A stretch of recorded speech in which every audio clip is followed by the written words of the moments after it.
cas, cette 8e édition, elle est déjà bien partie. Hein. Le départ, vous l'avez dit, dans à peu près 1 heure, 1 heure et quart pour rejoindre Saint-Amand. Une étape longue d'à peu près 160 km pour la 8e édition du Tour 79, car c'est la nouvelle appellation de ce Tour cycliste des Deux-Sèvres. Et Francis Fallour, le président de ce comité d'organisation, est avec nous en direct sur ce cartodium de Colline. Francis, on avait un peu envie de changer, de moderniser cette image du Tour. C'est bien cela? Oui, Vincent, tout d'abord, merci de me recevoir sur le podium de Colline FM. Attention.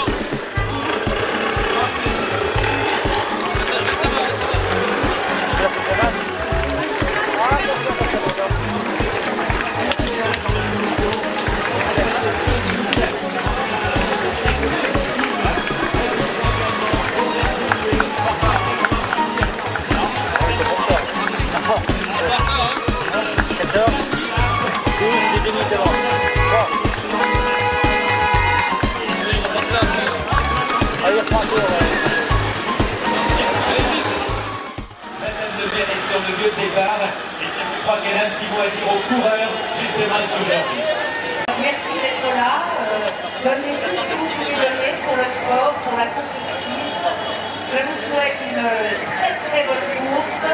Merci aux plus jeunes d'être devant. 3, 2, 1, 0.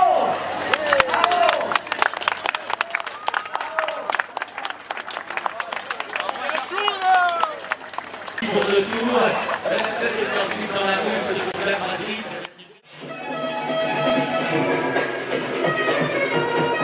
Et on retrouve tout de suite en direct du Tour 79, Vincent Noré pour la page magazine.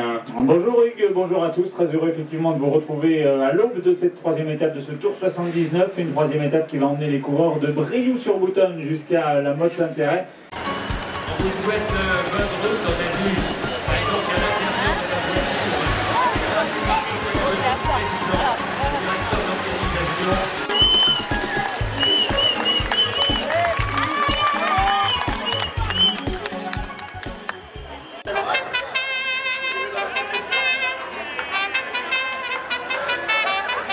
Les gens disent ah oui mais c'est pas le tour, c'est pas un grand tour. N'empêche que les coureurs ce sont des champions ou de futurs champions avec du matériel vraiment à la pointe.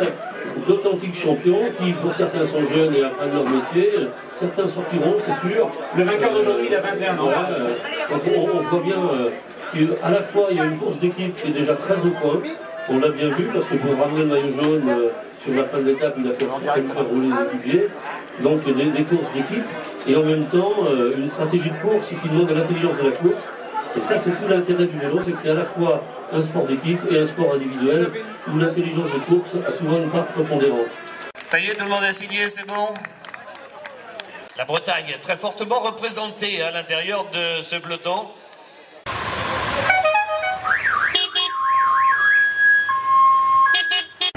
Bon, effectivement, Hugues, je suis au cœur de cette ultime étape entre Hervaux et Montcoutan, avec d'ores et déjà une information, une arrivée finale certes de toute beauté, mais il va falloir se montrer très prudent chez les coureurs parce que les 250 derniers mètres sont relativement sinueux, avec le passage notamment d'un rond-point et l'arrivée sur Pescalis.